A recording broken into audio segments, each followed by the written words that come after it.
tango ekoki oyoyo tango yango yo ekoki Papa Stéphane Balamwange oyeye. Voilà, bien merci. Tango Koki RDC, Bande Kweko, le Congo, to sepeli susu okuta na bino mokona lelo, bozali belé makasi. O bozali kotuna bande ko yo balinga mboka, balula mboka, balinga Congo makasi bako banda ernini. Nous voici encore devant vous ici dans Tango Koki RDC qui talatala ya bana ekolo. Otolula koloba bosolo, tolula aussi ke mboka na biso kende liboso, tolingaka te ba o bazalaka sima ya mboka pona ko shikote mboka ezonga na sima, lokola batuti, lokola bakatumbi, lokola bafayelo bali ko finga bato babolole, lokola bananyo abonanyo aboye.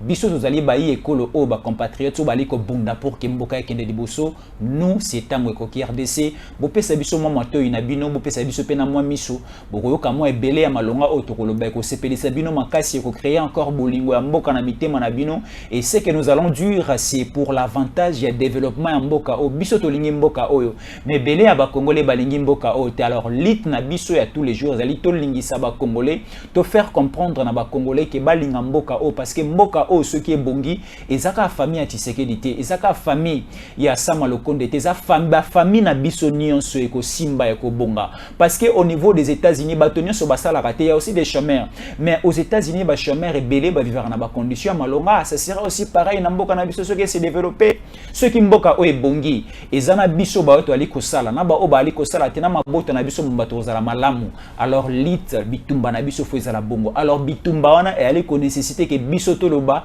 binobo comprendre to linga mboka ke de liboso.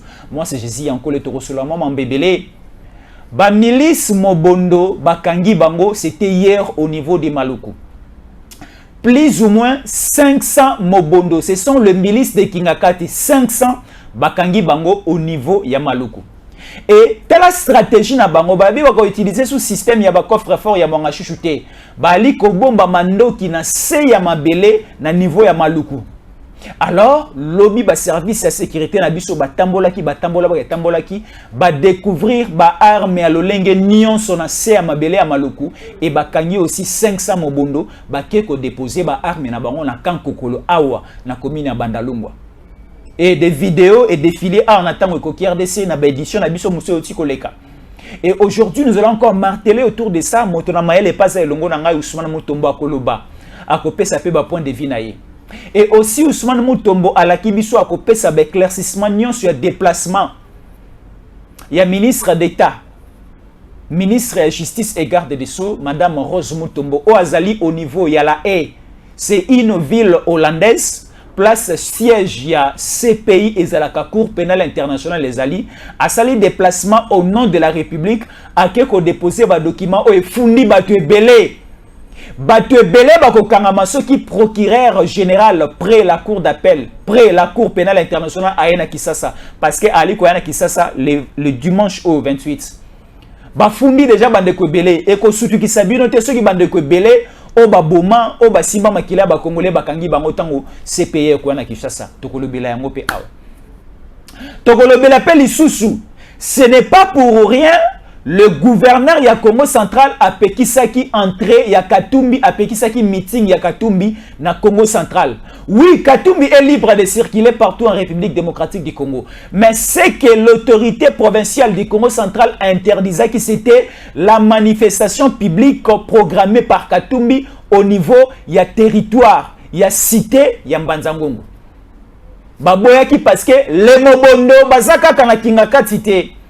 Les mobondo bazaka na malukute, les mobondo bazaka na kwamuntu te, les mobondo bazaka na kwango te. Ba mobondo et si ba se déplacer et si ba loni ba bisika na otiko tanga, ba lingi pe ba kende kolona na Mbanzangungu et aussi Matadi et comme zone moko suspect parce que si ba côté si ba inféodé ma belo na otiko loba. Alors gouverneur à Congo central a ali pe ko ba précaution na nyonso. Et boko kanyon solelo boko mona ba image lelo bande ko langa bo mitungisa te na ebi ke bolula image lokola bébé lokola mwana moke alula bonbon na biscuit boko tala ba image e ko kamwisa bino pe ko sala bino pasi na motema yango to sengi bino bele miso la mato iboza la patient boko mona ba image Mutombo memeli bino Ousmane Mutombo l'arbitre du peuple ali bino ba image bokomo na yango lelo na bike ko sepeli sabino mais na mwanga momoke ko sala bino mo passe na motema Mutombo Ousmane l'arbitre du peuple mbote ndeko na ngai Jésus na sepeli kaka ndenge tokotani mokolo lelo lisusu na pesi ba congolais nyonso bisika bozali de père et de mère mbote na ba biscriptions bango bazaleli et tozo peska longonya na maino sosakata koleka na mboka na biso pona etiki bayiba que nous sommes là pour informer la population congolaise, nous sommes là pour défendre cette nation parce que yonanga tozakaka na Congo lokola patrie moko na kolenga teke einda na Congo te pona ngana kima ngana kolenga au contraire stabilité za na kati ya mboka kimeza na kati ya mboka pona kenga pena tambula mala c'est ce que nous souhaitons. Mais il y a des autres qui pensent que et sengeli ko tie mboka na kati ya mbutu et sengeli ko créer ba voyou pour être que ba attaquer ba paisible citoyen. Il faut que bebisa Kinshasa, il faut que tia mobulu moko pour ko profiter na ba Occident en fait que ba tambula na ba image bota le régime ya Tshisekedi c'était leur plan.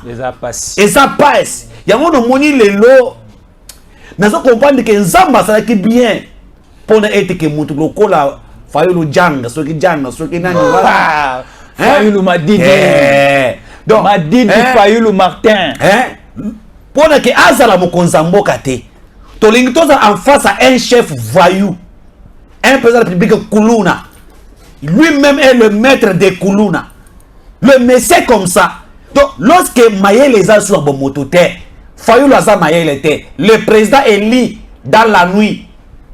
Pas dans Boboité, élit dans la nuit. Les sorciers reconnaissent la présidence de Fayulu. Il a aussi les 5 ans où il a travaillé na Boutou, où il a coupé sa biso, à rendre compte na population congolaise, ni a saraki na Boutou. Voilà ce que lui a fait na Boutou, bah nous na poisse. Nini Lissoussou. Mais tu sais, mais c'est ce que j'ai dit. Nini Lissoussou. J'ai dit, mais c'est Fayulu, il est devenu maître de Kuluna. Ce qui m'a et les kaki ya marche, c'est monsieur Fayulu, azoti na bananike. Le ministre doit être arrêté. Et c'est l'image ma jonga na ye nango. Bakanga Fayulu. Biso toke na biska bango komona biso te.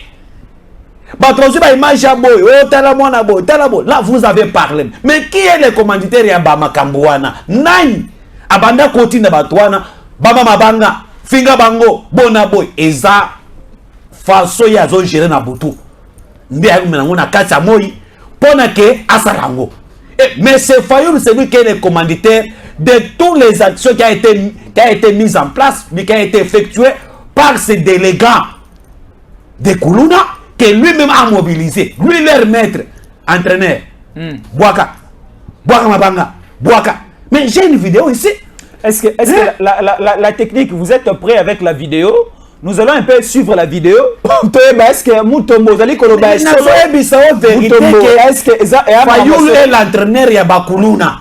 Ce qui s'est passé Mukolo ya samedi, Ousmane Mutombo, l'arbitre du peuple, Tozola qui pene. Voilà le genre des hommes que nous votons comme les candidats présidents de la République. Voilà le genre de personnes pareilles que nous votons comme les députés nationaux, élus légitimes du peuple. C'est lui qui représente tout le monde, tous les Congolais de tous bords. Il ne peut pas se comporter de la sorte. Voilà l'inconscience politique. Voilà la sorcellerie. Voilà les gens, quand nous disons qu'il est un étranger, parce qu'un Congolais vrai, de père et de mère, un vrai patriote, ne peut pas poser de tels actes. Alors, si Fayulu Moutunaye est bien, à Koki Kosalangote, en tant que président élu dans la nuit, président Élysée ou bien président Élie? Élie dans la nuit. Et le matin, il n'est pas présent Élie. Il est en train de faire ce que lui pense faire. S'il était élu dans la journée, voilà ce qu'il allait préparer. Naba Congolais et Zama Kamboui. Voilà. Voilà, suivons d'abord la vidéo comme ça on va revenir.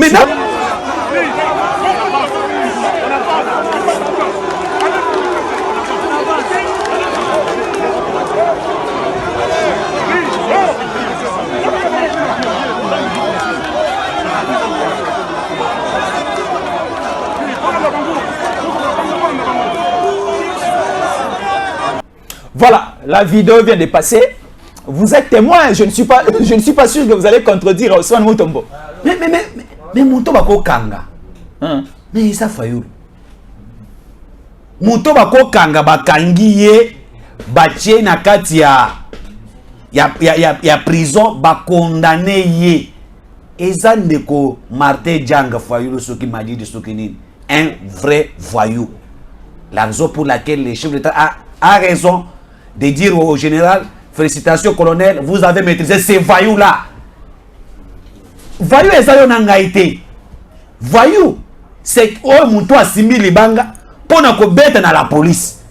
Muto asimi machette pona ko kata la police. Muto oyo ayo pona ko s'affronter. Muto azui bana ba mineurs. Les mineurs, les enfants de 12 ans, les enfants de 11 ans. Et il leur dit, Zoma banga, bamba la police. Nanya tindi bana wana, baba mama banga la police. Là, si nous étions des pays sérieux, dans des pays où la loi reste la loi, dans des pays où l'état de droit est à 100%, Batroko ba Fayulu, à côté kala ko possède atana chef coutumier. Atana chef de riz, à côté kala ko zata candidat. Il y a ta chef de riz, et Sili, sauf que dans la fonction publique, balongolié. Ce que ça enseigné, bah botolier diplôme en tant qu'enseignant. Ce que ça médecin, bah longolier serment. Pourquoi? Parce que les actes où on découvre a posé, là c'est la sorcellerie. Au tindi bango ba mama banga. Je vois policier wana bazoki nana tindi nani ye Fayulu. Bana wana ya miki ozotina wana on t'a acheté. Lorsque la police a voulu maintenant réagir, wana bokomi ko accuser bango. Non, ce sont des enfants. Mais qui a envoyé l'enfant? L'enfant était toujours commandité par un grand.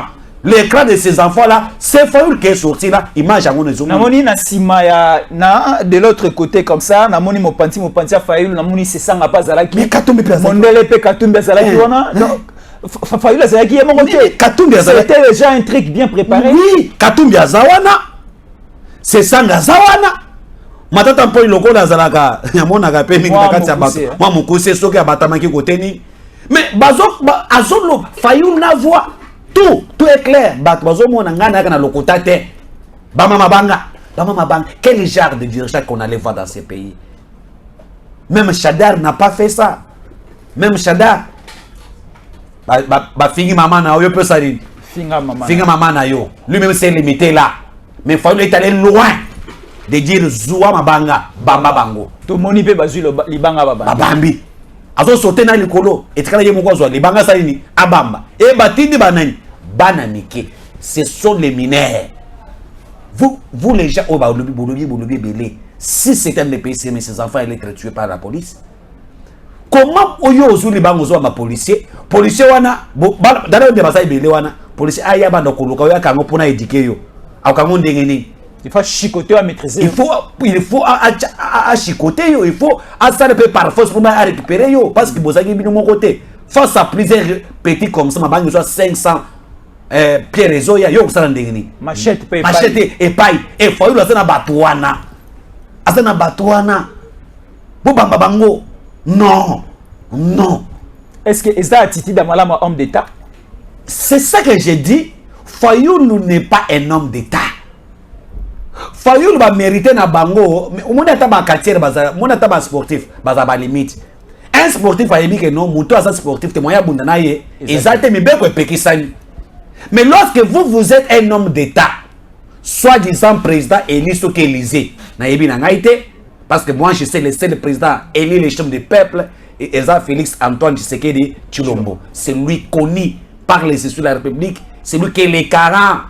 Il y a bonne fonction dans l'institution. Il faut que les lelo, tout bon que ça seni, azor les passe Félix. Au justice, azor senga Félix. Félix a senga Fayulu te. C'est lui que moi je connais qu'il est le président de la République. Mais Fayulu, un leader de l'opinion, qui fait de telles choses, qui commandite de telles choses, je me pose la question, Amela ki Akene, Amela ki Bombe, Amela ki Diamba, Amela ki Nini. Et ce niveau Yazaleli.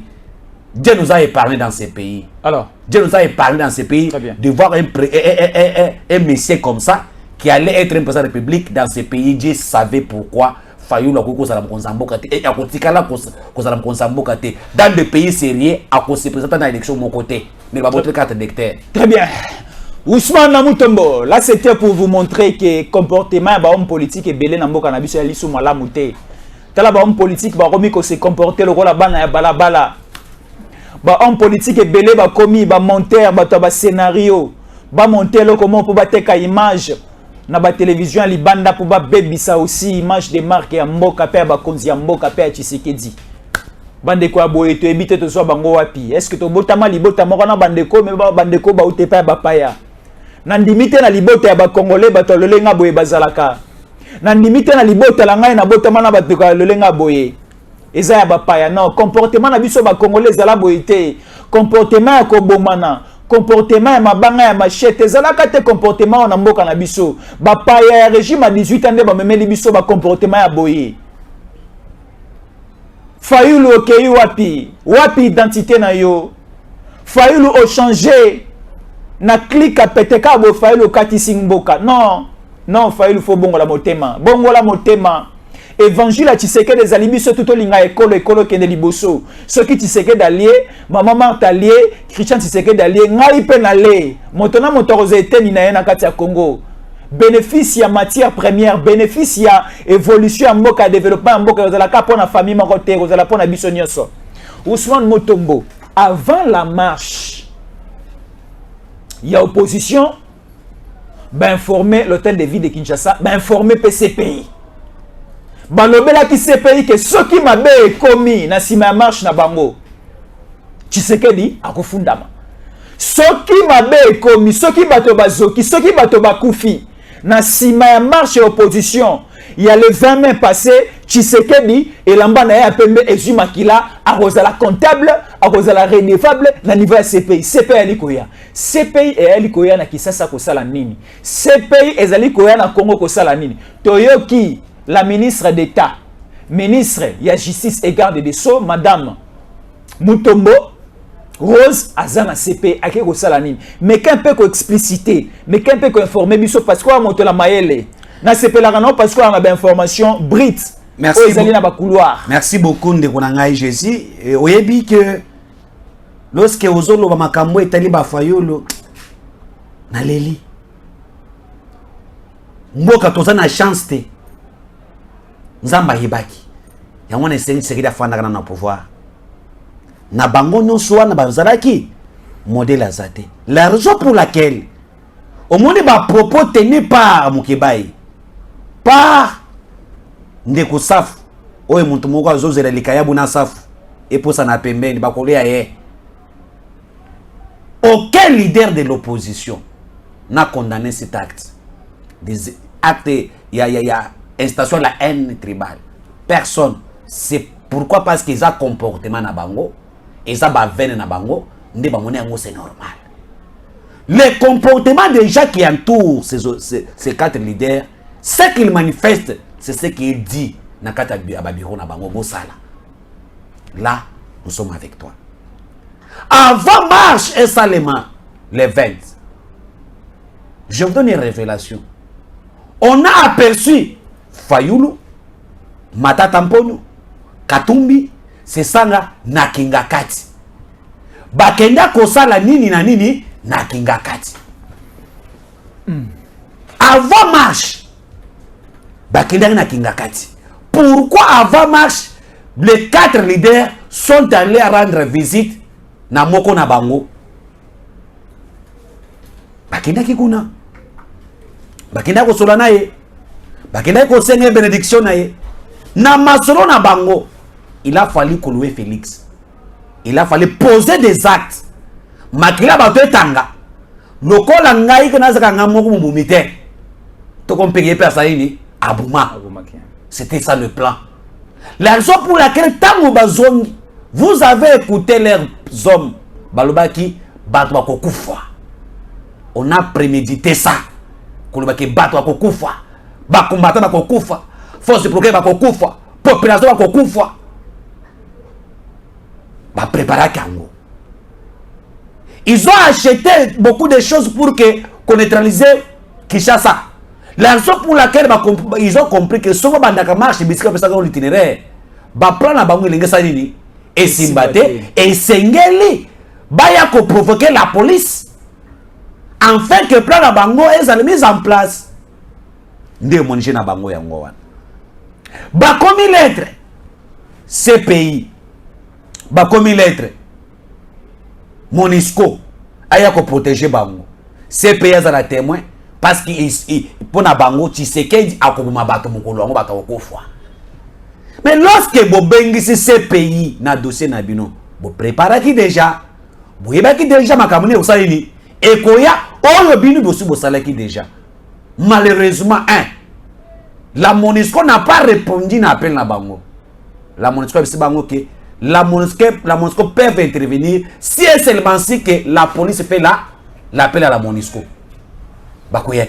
De ezaba individu il faut passer l'appel. Voilà. C'est la mais nakata ba pour ba président Élie. Il va exécuter peut-être. Voilà. C'est la police. Et maintenant bayete dossier tikali CPI. Pourquoi ils ont écrit dans CPI?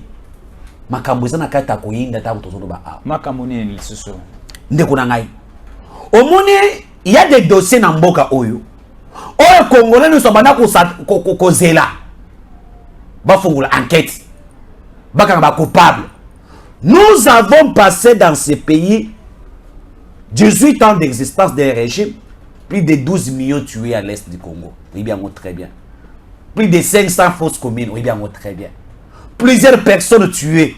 Bakata ba maboko oyo. Ba mususu ne vit plus à cause de ces régimes-là. Beaucoup aussi disparus. Oui bien. Et toutes ces choses, il a fallu un gouvernement responsable. Il a fallu un État responsable, un régime responsable. Oh, il y a coquille pour le langage dans ces pays. On ne protège pas les criminels. On ne protège pas un assassin, un voleur. On ne les protège pas. Lorsque mon moyibie, soit à côté de l'ambassade Gadi, babibi sakaye. Parce que soko kardé ningi, bagoya kotumbelo nandako. Na yosaki inosa, au côté de nini. Mais sokaza mwana na yo kokipe ko bomba ye kaka nous avons vu ici Ousmane Mutombo bobate la bana na bino nous avons vu ici un kuluna abatana nanda na papa na bango lobi olekisi bima on a vécu ça non avec opération Likofi non on a vécu ça babomier c'est normal et les gens qui ont tué dans ces pays oyo bah replier bah marche, ces gens-là se cachent derrière certains là au niveau du Sénat, au niveau de l'Assemblée nationale, pour que jeter, pour que la justice congolaise ait incapacité, il y a une enquête vers ces gens-là, les arrêter. D'où ça va bien. Maintenant la CPI, en collaboration avec le régime Tshisekedi, un régime d'un état de droit qui dit Soko Salimbeba, vous allez répondre à la justice. La CPI fait appel. C'est régime Fungoli Maboko. Et nous allons travailler en collaboration pour que tous ces gens qui ont été cités par les rapports des ONG qui étaient là, entre autres Human Rights, et c'était ONG, Bakaj et d'autres ONG, qui ont dénoncé la criminalité sur le peuple congolais, la complicité de certains dirigeants, Namakamozo qui n'a qu'à Est. Nous avons vécu dans ce pays un Bosco Tankanda arrêté au niveau de la CPI à Tanginani. Bimisa Bilo. À Tanganani. Bimisa Bilo. Nana commissaire wana. À Tangande que Joseph Kabila. Il a opéré avec l'administration Joseph Kabila. Wana Bosco Tanganda dans la CPI. En tant que Rwandais, mais nommé un général Nakata Nini, Namboka Nabiso.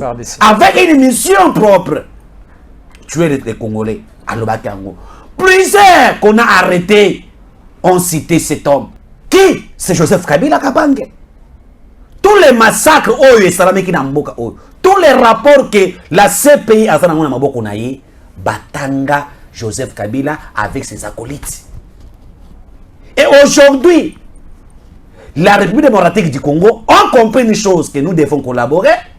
On ne peut pas être dans un régime où on voit garder les criminels. où on va protéger les tueurs, sont nombreux. Il y a un monarchie descente. Il y a madame, la ministre de la justice et garde des Sceaux, madame Rose Mutombo, a quitté na CPI. Pour na procureur, parce que bientôt là, procureur azo qui travaille na biso. Quelle est la mission d'abord il y a procureur de la République, il y a CPI, il faut battre.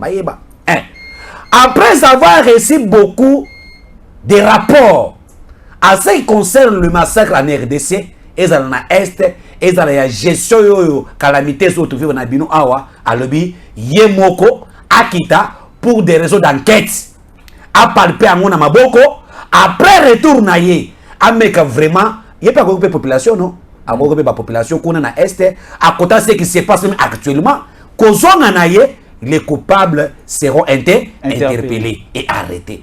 Il y a un moment où on a Kinshasa. Bakene kola sebe biskipe force commune et Salamaki wana weba force commune Salamaki wana. Bakene pe akepe na Est na Ituri, aketi na baka de réfugiés. Et à côté la commande des femmes ont été violées. Côté que était makambo etali droit humain a été bafoué par des criminels. Et les gens qui sont cités dans ce rapport, tous les rapports seront arrêtés. Même certaines personnes qui sont à l'Union sacrée, je te dis ça, qui sont impliquées de près ou de loin, n'a commandité actes criminels, seront poursuivis. Est-ce qu'on aura aussi la possibilité de poursuivre l'ancien chef de l'État? Mais je dis, est-ce que Mibeko va protéger? Mais je te dis que la CPI ne doit pas demander dans l'Assemblée nationale d'enlever l'immunité. Jamais. La CPI a Kosenga, Assemblée nationale et Sénat réunis en congrès pour un congrès pour un tueur, un génocidaire. En fait, la CPI prend acte, fait des enquêtes, il voit que non, mais c'est Jésus angolais, aux coupables, il vous interpelle. Il suffit qu'il prenne la quitus de votre gouvernement. Jean-Pierre Memata Bakanga qui est. Il était aussi sénateur, non? Hein? Azaki Wapi. Ceux qui sont en Belgique, je parle en Belgique. Est-ce qu'on avait demandé le Sénat congolais de lever l'immunité de Jean-Pierre même? Ou bien on lui a arrêté directement? Quel a été le rôle que le Sénat congolais a joué? Est-ce que Bazaki n'a mot? Non, non. Ça, si les gens passent comme ça, oui, ce n'est pas vrai. Mais c'est que ici aussi, vous allez comprendre que même le régime Kagame a peur. Comment ça? Oui. C'est la question congolaise. Régime Kagame, comment ça? Ok. Parce que le régime Kagame, en complicité avec l'ancien régime de Kinshasa, ont tué les gens. Aujourd'hui, nous avons le M23, financé par Kagame. Ce sont des Rwandais, militaires rwandais, envoyés sous le sol congolais pour massacrer les Congolais. L'Occident le sait. Les États-Unis, ils bien clair que mission ya Kagame a kubomba Congolais sur sa territoire pour achabatunaye.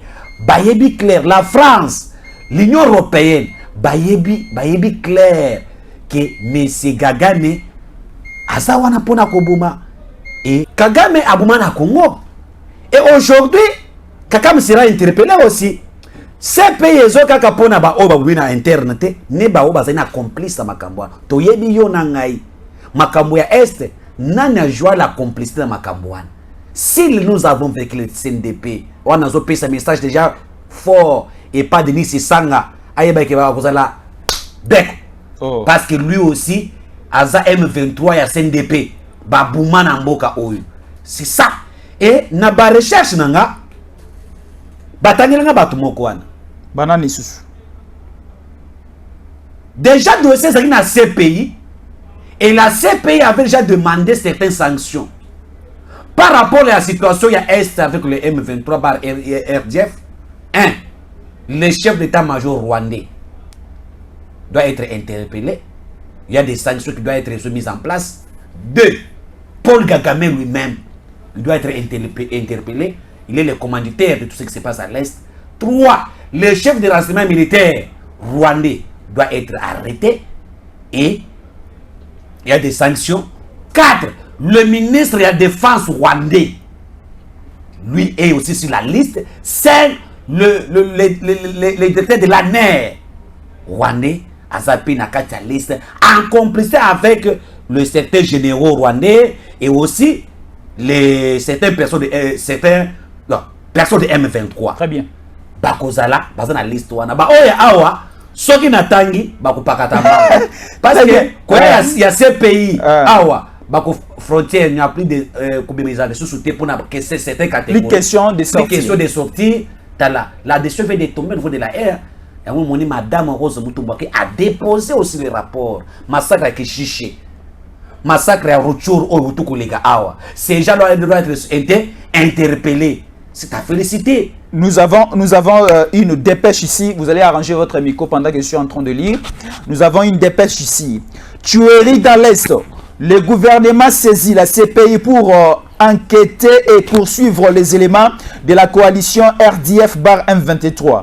La République démocratique du Congo met le boucher double pour obtenir des sanctions judiciaires contre les assaillants de la coalition RDF-M23. RDF, c'est-à-dire Rwanda Défense Force et Mouvement du M23 Mars, ainsi que tous les acteurs et complices des actes et comportements illicites caractéristiques de graves violations du droit international. Du droit international humanitaire et du droit international des hommes enregistrés entre 2002 et 2023. En séjour à La Haye, aux Pays-Bas, la ministre de la Justice et garde des Sceaux, Rose Mutombo, a déposé ce mardi 23 mai 2023 au bureau du procureur de la CPI un renvoi de la situation qui prévaut en RDC, principalement dans sa partie est. C'est le procureur adjoint, Madame Mandei Nyango, de la nationalité sénégalaise, qui a réceptionné ces documents. C'est clair et net. Mais c'est ça, non? Tant Ousmane Mutombo yaka koloba tolaka pambate et la paix est dans certains coins. Bazo kola la pongité. Bakomi koloka bisika ko bimela. Mais moi ba bima ezate. Mais moi je félicite encore la collaboration entre la République démocratique du Congo et les bureaux de la CPI. Il y a un qui bande ko makamba sala ki aba échoué. Parce que je me pose la question ba kola que CPI imagine aucun mort. Zéro mort. Na marche samedi ba to ba zéro mort. Ata mutonga ko fité. Maintenant qui Franck Dion a le plus de 2 ou 3 personnes. Il y a azaki na marche. Il y a Azaki na marche. Azaki na équipe, il y a bloc opposition. C'est ce que je me pose la question. Azaki na marche. Balaksinga ta bisika moko mutu bato bazole la mutu akufi na marche wana. Obisto banda kolele. Boyoka ta mirimi. Frank Jongo azaki na marche te. Nga na moni bilo elonge ya Frank Jongo te. Est-ce que yo moi na famille nini awa? Baleli matanga mutu akufi. Na famille nini? Yo nanga tozana yo awa. Na famille nini? Nande ko Mukebai, nande Nel Saf balagisi Michopoli banda na libumo akufite. Ndeko nanga tozala juste et honnête. Mais président de la République a tambolis. Ça être un digne fils de la République. Voilà un président patriote. Voilà un président démocrate qui mérite ce pays. Si c'est que dit Chilombo Félix Abimi Yakota la Batouana. Mukolonini. Joseph Kabila Kabange. Akenda kota la de blessés des manifestants. Mukoloni. Ata na rêve. So oso sa ndoto monango. Ata na ndoto. Kabila ke na centre de sadata la ke ozoka ke parce que bando ko revendiquer droit contre ngai na balabala. Mais au contraire ba ko timne sous bateau. Allez, acheminer tout monde ba ko te tracer les mois. Soit que tozo côté ba fausse commune. C'est parce que yemo a kota makamongote, mais nous avons un digne fils de la République oy accueilli kota la bateau baza blessé. Et selon nos informations vraies, les gens que vous voyez là baza blessé wana, ce n'est pas la police a blessé bangote. Ce sont des kuluna entraînés par Fayulu ou il faut la mabanga na bango ndezo kisiba ba paisible citoyen. Parce que nanzela ya soda okozokate. Soko soki potenzela soda fa betonini. Abeto masasi. Mais mon to ba passible a au mwana mwasi wana journaliste. À lobby que ce sont les kuluna à se trouver donc encerclés par les kuluna na mabanga ba botole caméra na ye, ba botole sac na ye. Ata la boy makila. ces gens-là viennent d'où? Oh, tout le monde Fayulu. Azotina mabanga. Il fallait moi à plainte contre Fayulu Nenga Tindaki Babete Mabanga, Babotu téléphone, ni caméra naïe. Donc, ici nous sommes là aujourd'hui qu'il y a des choses qui marchent. Franck Djong a fait ça, il a procureur CPI pour nous, il est le bienvenu. Tous ceux qui accueillir bien, et nous sommes prêts de collaborer avec lui, afin que les auteurs de tous les massacres cités dans tous les rapports soient interpellés, que chacun répond à ses actes. Balobi, les salaires du péché, c'est la mort. Il faut zapper Mbélé Yayomoko. C'est ça. Très bien. Ousmane Mutombo, la liberté du peuple, on a tout Belé. La CPI sera la bienvenue ici à Kinshasa déjà dès ce dimanche 28 mai. Le procureur général prêt, la Cour pénale internationale arrive à Kinshasa. Monsieur Karim Khan arrive à Kinshasa pour une tournée. Il arrive à Kinshasa. Il va descendre aussi dans la partie orientale. Après la partie orientale, il fera un tour du côté du Sud Kivu, Nord Kivu aussi.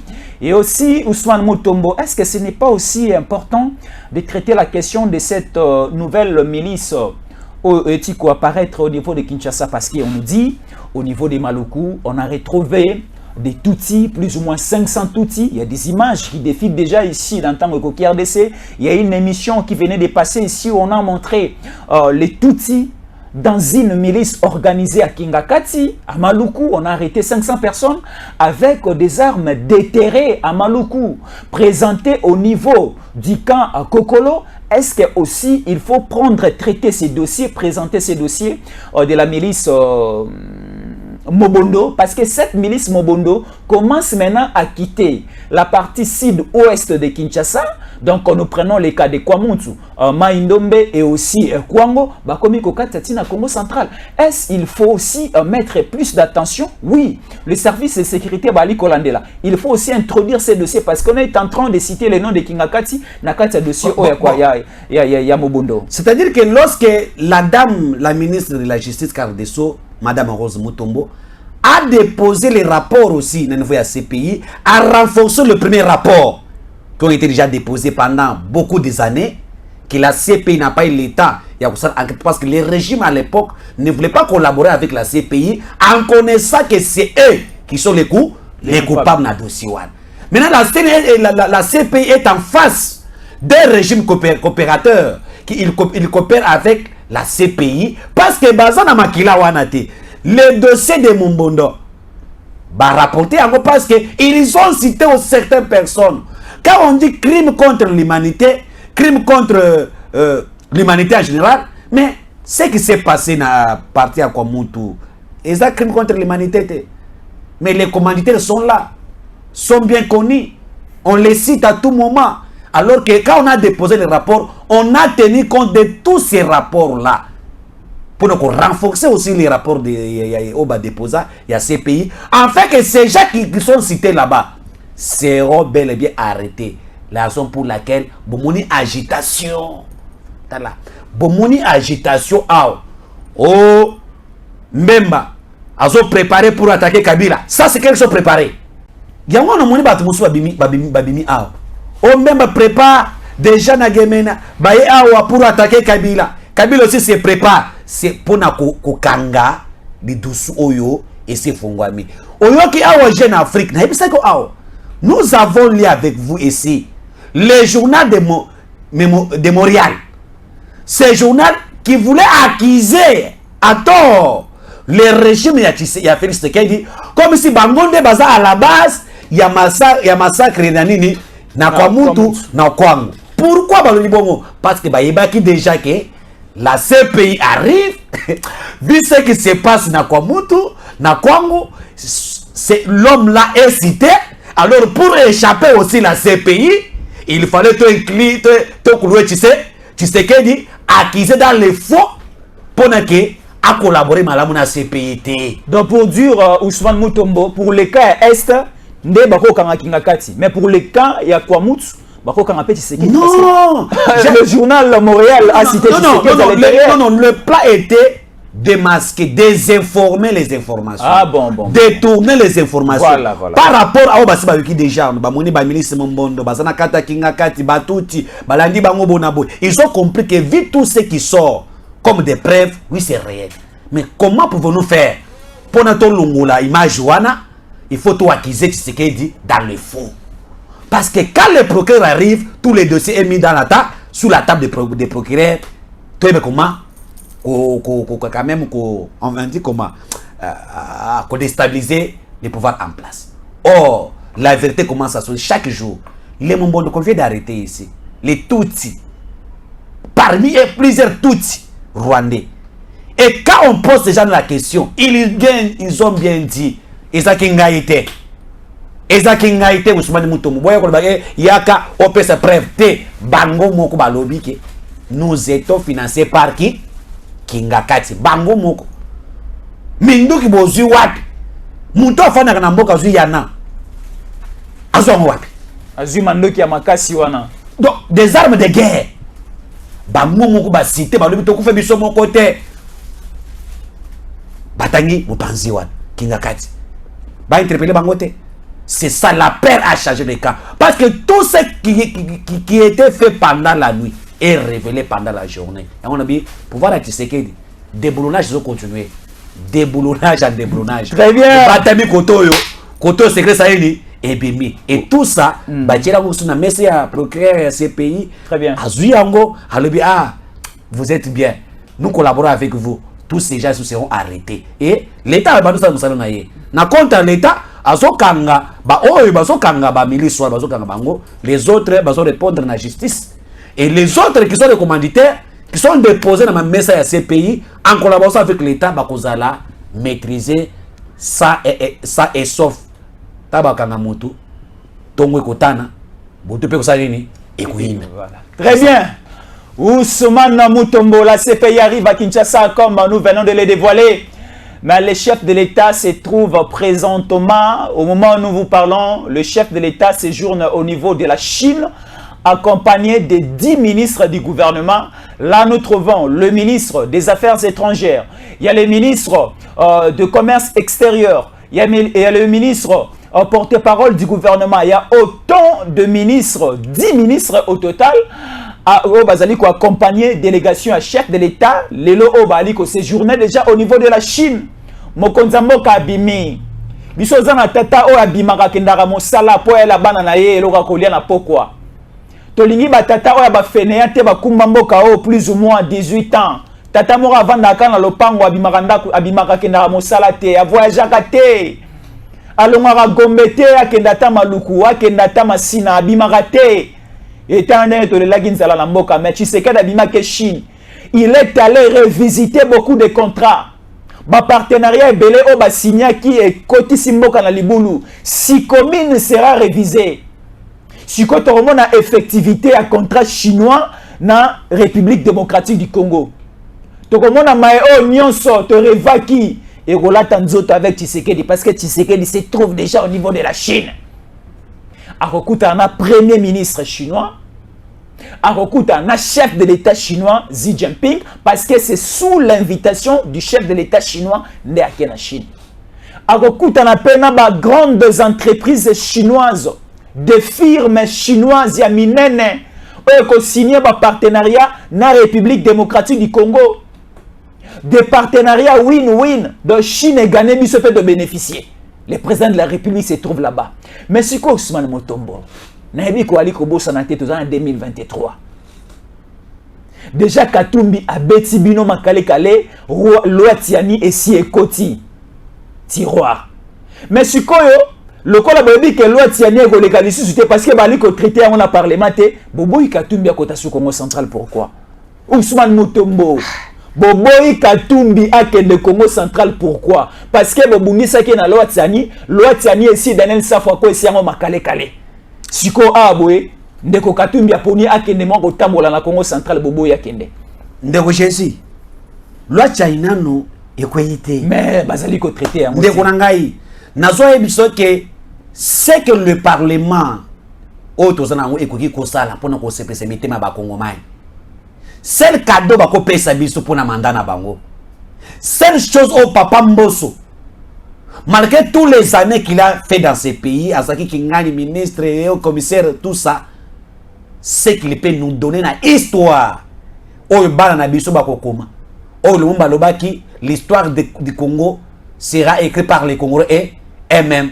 Et ça, à côté que la mission loi Tchaniwan et les cas. C'est ça! Mais jusqu'à quand? Pense que loi Tchani jusqu'à quand? Pense que loi Tchani Kolikate va côté de la Assemblée nationale. Quel que soit Moussoro dans le bac Awa, Moussoro Ebimi, Katumbi depuis Awa, le vrai maître en corruption. Et lui là, Azota Brena Balabala de corruption, il faut de corruption. Yemoko, non. Nous avons dans ce pays, oh, tout ça dans théâtre. Fayoula lobby, les secteurs, les qui, Yemoko Nakata Bakuna, Baba, Azo créé un secrétaire Yemoko, côté le secrétaire les qui. Madame Ponya lobby, vie chère, Yemoko Bukangalonso, Adamala. Beaucoup ils ont la mystique. Ce qu'on a tout bien vu côté la corruption et les qui il y a beaucoup mettre la corruption pour la loi et les gâter tout ça ouais. C'est ça dans le lobby les secrétaires à l'est il y a beaucoup Azraki ancien rebelle à moment 12 millions de Congolais il y a personne à 4 non beaucoup ils ont la balle ngana volo balanga ndenge André Kibuta lo bate ko mboke ko bonga no mboke ko bonga ngana volo balanga vie André Kibuta te ko bonga e hotel liboso sikoyo unabi ke Katumbi ndeko na ngai Katumbi ba pekisi ete nous avons vécu avec toi ici Moïse Katumbi amona katanga lokola kana. À l'époque de Kabila, le message de Moïse, on a babisa Moïse, comme on a Kanana Moussika, et qu'on s'est marqué na Kabila. A Ebisi Katumbi, comme on a élection, mais on voté. On participe. On participe peut-être. On comme on a Katanga, mais on voté. A tellement na terre promise que le Congo. À mon angoté, c'est grâce à Félix Tshisekedi que Katumbi a Zanamboka Oyo. Et bah kanita to bazawana ba Francis Kalombo les autres il faut ba fana na ndako ba komisaka ba isaka nzambe merci parce que tu sais que c'est un pouvoir sur les Shadari jusqu'aujourd'hui mais Katumbi azawapi na exil yeba ngo très bien Katumbi alongwa Lubumbashi aye na Kinshasa. Est-ce que dans le régime de Kabila Katumbi a déjà fait les tours na Kinshasa afin de Mikolo Fanyo na Kinshasa tu te souviens? Je ne pense pas. Je ne pense pas et tu peux ça ma pété. Katumbi circule librement. Le long Katumbi n'y a que ne azo ça fait ba marche. Ah. Le long Katumbi n'y a que ne Congo central. Ba pekisi était bazo banga Katumbi tende konanga Jésus. Katumbi voulait aller dans Congo central. Je voulais préciser ici, on acquise le gouverneur de Congo central de tout bord. Katumbi n'y a que na Congo central, ba komaki lettre na bango. Ba kina kotika na gouvernorat ya Congo central. C'est le gouverneur qui gère le territoire. Il y a des moutons. Donc, la réalité à sécurité, il y a un mot qui a géré la province. Le gouverneur a joué Mukanda, a boité. A comme il peut les sous à répondre na cordon et ensemble, ou à Zanakatamatadi. A dit c'est boy. Pour des raisons sécuritaires, pour des raisons de la sécurité, pour na bino, na activité na bino, nous vous demandons de pousser son arrivée dans 48 heures, afin que la province, base à disposition à Malamu, il y a qu'on sécuriser l'activité de Bokosal. Où est le mal? Où est le mal? Selon les moyens de la province, a la capacité de faire les biscuits sur le côté de pour nous sécurité na bino. Exemple Musolo. Quand tu as mis Musolo, on a été pour la police. Il faut qu'on assure le secteur à Katumbi. Parce que soit Katumbi a super le Kamakuna, tu sais que le côté où on a une capacité à tam nabino partout, bon choisir bon sal activité nabino, bon sal ba meeting nabino, bon choisir un territoire moko, ou il la police a assurer la sécurité nabino pour éviter ba mabesa yeni et yade. Bon pour ne c'est qu'on a bon activité nabino et puis Katumbi soit la fin de Congo central 20 ans. Mais pour les activités, et vous avez limité. Mabeza wapi. battu ensemble, bah, si basu document depuis le 22, bah s'entêter pour victimiser les gens. Balouka baise. Donc, basu document 24 heures avant. 24 heures avant. Il faut balouka baise.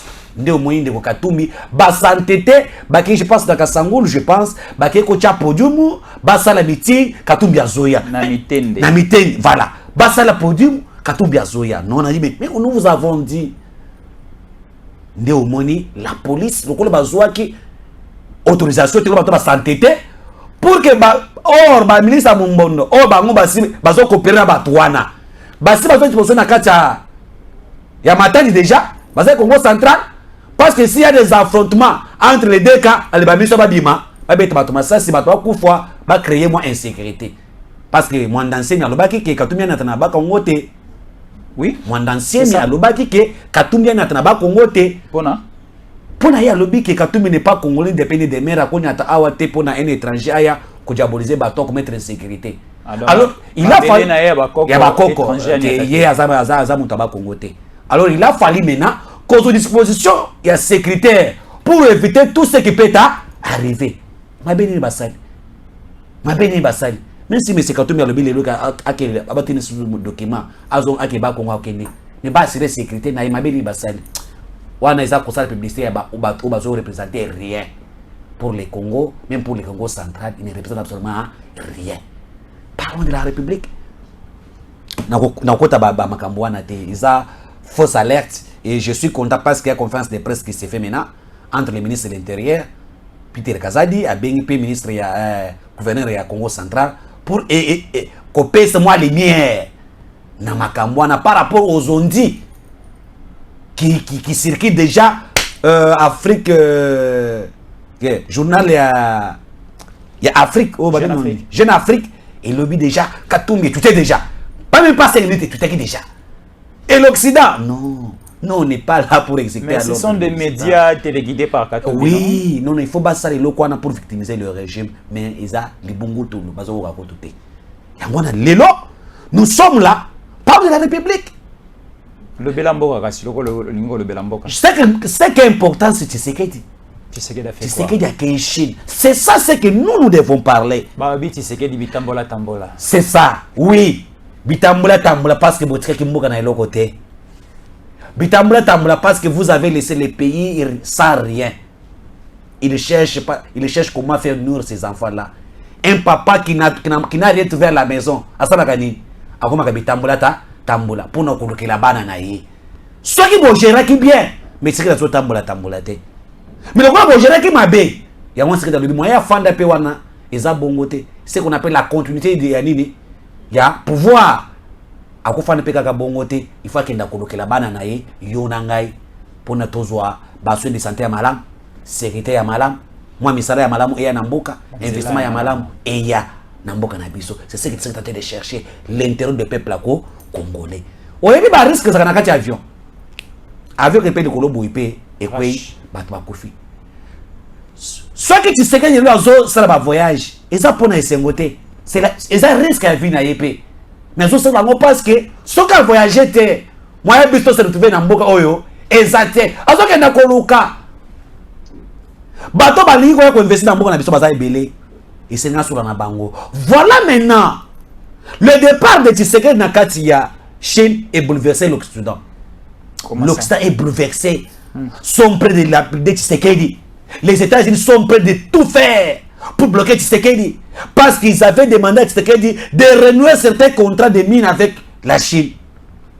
Alors je rappelle notre peuple aujourd'hui, depuis le Congo et Banda, les États-Unis, l'Occident n'ont jamais investi au Congo au-delà de 50 milliards. Jamais. Jamais. Et aujourd'hui, la Chine est prête de collaborer avec le Congo pour nous la gagnant-gagnant. Bino bozu biso tozui. Projet à 6 communes sera revisité. Bandimi bazongile déjà. Bamakamo bayokanenge pour nous construire. Alors que l'argent de 6 communes a été dilapidé, volé par le régime de 18 ans, sans rien construit. Les 500 millions qui étaient sortis, on a utilisé que 30 millions. 470 millions ont été mis dans la poche pour les millionnaires. Tshisekedi accueilli à lobby, pas question comme ça. Nous allons revisiter tous les contrats. Oyo, Chine à Congo, pour que les Congo se retrouvent. C'est l'intérêt du peuple congolais qui est protégé par Tshisekedi. Et la Chine est prête d'investir plus de 150 milliards. J'ai dit plus de 150 milliards. 150 plus de millions, 150 milliards de dollars américains seront investis ici au Congo. Ah bon? En quoi? Dans la mine, la sécurité, agroalimentaire. Vous voyez? Et la Chine doit s'investir en ça. Alors les routes? Dans les routes aussi, les infrastructures aussi en général. Alors les stades? Dans les infrastructures, quand j'ai dit dans tout ça, il y a des routes, il y a des stades, il y a des centres de santé, il y a des écoles qui seront construites par la Chine. C'est ça aussi. Très bien. Tout ça, Tshisekedi le fait pourquoi? C'est pour l'intérêt du peuple. Il n'a pas regardé que non, nous sommes en 2023, il y aura les élections, attendant l'élection. Non. Voilà la différence entre un homme d'État et un homme politique. Un homme d'État prépare l'avenir d'un pays. Un homme politique se contente des élections. Au lieu de rester que élection, il y a qui Koluka. Attends le bien Zate. Mais ce qu'il a fait, et que la peau va se retrouver. C'est ça un chef. Et aujourd'hui, c'est que des centres de Tshisekedi, Nakatia Chine, Chine est bouchée. Il y a eu des banderoles partout. Il y a eu des panneaux partout. En Chine. Oui. C'est ce qui fait mal à l'Occident. L'Occident attend pour savoir qu'est-ce que Tshisekedi va décider avec le président chinois. Tous les aides de l'Occident est braqué sur la Chine, quand je vous dis. Batazoua. Le tapis rouge, Batiaoutina Bami. À quel moment Tshisekedi dans une Chine, j'ai jamais vu. Jamais un président africain n'a jamais été accueilli comme ça. Pour la Chine, il faut avoir les Congo dans la main ou rien. Les Congo ou rien. Et c'est un avantage, Nabiso? C'est un avantage, Nabiso. C'est toi qui n'étais pas belge, mais français. Non, je te dis que l'Occident. n'est pas Macron. Mais Nabiso que l'Occident, Bazouamboka Oyo, tous les années, ils n'ont jamais investi au Congo au-delà de 50 milliards. Pas même pas 50 milliards. Les États-Unis, tout ce qui est. Même pas 40 milliards d'investissement au Congo, États-Unis, on va chercher un partenaire fiable. La Chine a compati avec nous dans ma notification des armes. Vous voyez la position de la Chine. Ah, oui. Aujourd'hui, avec la guerre de l'Est, vous connaissez la position de la Chine.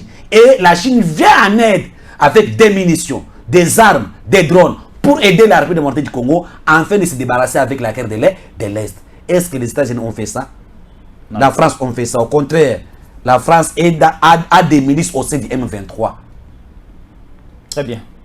Et nous disons, coup de chapeau, il y a des bonnes choses. Et nous disons que va négocier avec la tête haute en regardant l'intérêt général du peuple congolais. Basa ba RRT au Badogolomi Souana. Basa la projet des siècles et des siècles. Il y a 30 ans, à cause de 6 milliards, Isaki Mobile Lokuta. Très bien. Ousmane Mutombo, il est ensemble avec moi et merci beaucoup pour votre maélé, ça nous a fait du bien. Pour vous contacter rapidement le numéro. Mon numéro est là, 089 013 008 à la fin, plus 243 89 013 008 à la fin. Mais je voulais classer moi. 30 secondes. Na maman Adel Kainda Maïna. La situation yaba anja ya Onatra est grave. La situation yaba retraité à Onatra, les pensionnés, est grave. Le DG qui est là-bas, ba lobby kutu ayeko bebisa. Nazaki na Onatra lobby kuna. Même ascenseur quelqu'un mi balé, les autres même comme ascenseur ya pamba. Passe. Bateau botinda bango na retraite. Depuis 2019. Si vous collez 2019, 20, 21, batikala kozwa musolo na bango te. Ya wana maman Adèle interpellé quand même ces DG. Oh yazo sala musala moko ya malamu te. Population faut pas se retrouver. Merci. Bato on a travaillé bakende qui n'a passion faut pas se retrouver. De telles choses bako finir kaka Tshisekedi alors que il y a eu de l'argent qui était sorti dans le gouvernement. Tu connais que c'est un grand dossier. Non, je te dis. Tu connais que c'est un grand dossier. Nous devons vraiment prendre du temps pour ça. Un grand dossier. La ministre puisse bien nous suivre. Oui, nous interpellons aussi la ministre qui est en charge ya batwana pour être que abenda bango matoi. Nous voulons qu'en 2023 que les actions qui seront faites na kati ya Onatra et à la voix biso que na discours té na ba action sur le terrain au à sala. Merci beaucoup. C'est un grand dossier promis pour les jours qui arrivent. Nous allons traiter cette question de la SCTP Onatra et c'est promis, nous serons ensemble avec Ousson Mutombo ici. Jean Nyonso ya SCTP, Nekonyoso travailler na ex-Onatra. Nous allons traiter cette question dans le tout prochain jour et nous allons apporter de la lumière. Et Madame la ministre d'État Adèle, la princesse à Rolanda Bisso, il y aura aussi des grandes décisions. Retomber Makassi après la production que nous allons faire. Pour nous contacter, plus 243 81 57 20 388. Merci beaucoup Nabandeko Toubalandi Bisso depuis Nouvelle-Papouasie. Mutombobi qui est dans Nouvelle-Papouasie, il y a un Congolais qui m'a appelé hier. Dans Nouvelle-Papouasie, ba Congolais bazali bali kolanda biso. Na Kazakhstan bali kolanda biso. Na Bangladesh bali kolanda tango koki. Na Singapour bali kolanda tango koki. Na Autriche aussi na Vienne. Non, tout ça grâce à Stéphane Mbalamwa. Oui, tu peux si bangombote. Là, c'est à féliciter. Tu peux si bangombote, tu sais pas nabino parce que bolingi tango koki RDC, bolingi kaka tango koki RDC, bolingi pembo kanabino mobimba, bolingi pena bandeko bali komona bali ko le belambo kanabino. Yango tu peux si bino, merci beaucoup. Et aussi big salutation na Stéphane Balamwange, les soldats du peuple, les généraux de l'armée numérique chargés des opérations médiatiques, les journalistes éditorialistes, communicants, ou de bingi Stéphane Bali Balamwange mon penda to pesi mbote parce que ali moto azali côté ka image de marque ya mboka na ye, azali moto azali ko soutenir ba konji ya mboka na ye, azali moto azali journaliste investigation ezala rabangote ezala rande Balamwange parce que Balamwange avant d'aka na bureau na ye na Kisasa te, il vient au niveau de Mbujimayi et à lebeli bande ko Mbujimayi na memeli bino DG Yasnel pona kotsa lotili qui donc comme Boujima ezaya ko sepela minda palala. Les témoins oculaires c'était Jansi Kibala. Donc le courant est bandé déjà kopela na ba quartier na Boujimai. Dans les jours à venir bomo na Boujimai momba 24h/24. Mwinda ekopela. Merci beaucoup na bandeko tout balande biso. Tolaki bino botika la fidèle à nos programmes et dans quelques heures, il y aura encore une nouvelle édition d'information toujours dans Tango Koki RDC. Merci. Tango ekoki oyoyo Tango ngoyo ekoki Papa Stéphane Balamwange oyeye